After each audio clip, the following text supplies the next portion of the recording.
ఈరోజు రాహుల్ గాంధీ గారు దేశంలో ఓట్ల చోరీ ద్వారా ఉన్న ఓట్లను తొలగించడం, లేని ఓట్లను చేర్పించడం, ఎక్కడెక్కడి రాష్ట్రాల వాళ్ళను ఎన్నికలున్న రాష్ట్రాలకు తీసుకొచ్చి దొంగ ఓట్ల ద్వారా, కుట్రల కుతంత్రాల ద్వారా మొన్న జరిగిన పార్లమెంటు ఎన్నికల్లో కేంద్ర ప్రభుత్వాన్ని ఏర్పాటు చేయడమే కాదు, మహారాష్ట్రలో పార్లమెంట్లో పూర్తిగా ఇండియా కూటమికి సంపూర్ణమైన మెజారిటీ వస్తే సరిగ్గా 5 నెలల తర్వాత శాసనసభ ఎన్నికలు జరిగితే మనం పూర్తిగా ఓడిపోవడం జరిగింది.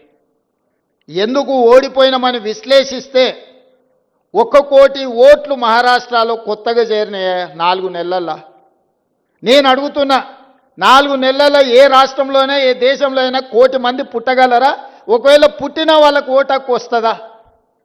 కానీ మహారాష్ట్రలో ఎన్నికల కమిషన్ 4 నెలల్లో 1 కోటి కొత్త ఓట్లను నమోదు చేసి ప్రజా అభిప్రాయాన్ని దెబ్బతీసి, ప్రజా అభిప్రాయాన్ని తుంగలో దొక్కి భారత రాజ్యాంగాన్ని అపహాస్యం పాలు చేసి, ఏ మహారాష్ట్ర నుంచి డాక్టర్ బాబాసాహెబ్ అంబేద్కర్ గారు వచ్చిండ్రో, ఏ డాక్టర్ బాబాసాహెబ్ అంబేద్కర్ గారు మనకు రాజ్యాంగాన్ని ఇచ్చిండ్రో, ఆ రాజ్యాంగాన్ని అపహాస్యం చేసుకుంటూ మహారాష్ట్రలో పార్లమెంట్ ఎన్నికల నుంచి అసెంబ్లీ ఎన్నికల లోపల 1 కోటి కొత్త ఓట్లు నమోదైనాయి. ఆ దొంగ ఓట్లే మహారాష్ట్రలో బీజేపీ ప్రభుత్వాన్ని అధికారంలోకి తీసుకొచ్చినాయి. మొన్న కర్ణాటకలో చూస్తే ఒక పార్లమెంట్లో ఒకే ఒక్క మహదేవ్పుర అనే అసెంబ్లీలో 1,14,000 ఓట్లు 6 నెలల్లో నమోదు చేయించారు కొత్తవి. ఆ 1,14,000లలో 1,00,000 ఓట్ల పైన మెజారిటీ, 6 అసెంబ్లీలలో కాంగ్రెస్కు మెజారిటీ వస్తే ఆ ఒక్క దాంట్లో 1,00,000 ఓట్ల పైన బీజేపీకి మెజారిటీ వచ్చి ఆ సీటు బీజేపీ గెలిచింది.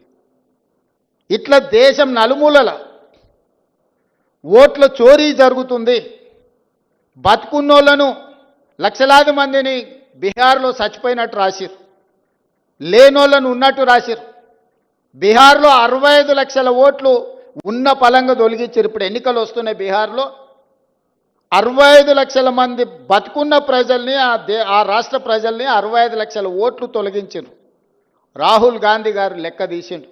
ఈ 65 లక్షల మంది ఎక్కడికి పోయినరు? దేశంలో లేరా? దేశం విడిచిపోయినరా? దేశంలో చచ్చిపోయినరా? చాలామంది చచ్చిపోయినరా అంటే సుప్రీంకోర్టుకు, ఎన్నికల కమిషన్ దగ్గరికి వీళ్ళు బతుకున్నారా, చచ్చిపోలే అని మనుషులను తీసుకొచ్చిండు. వీళ్ళు దయ్యాలు కాదా? మనుషులే, మీరు దయ్యాలుగా అనుకుంటారేమో అని మనుషులను తీసుకొచ్చి ఎన్నికల కమిషన్ ముందర పెడితే ఈరోజు ఎన్నికల కమిషన్ దానికి సమాధానం చెప్పకుండా రాహుల్ గాంధీ గారు నువ్వు అఫిడవిట్ ఇయ్యని అంటారు.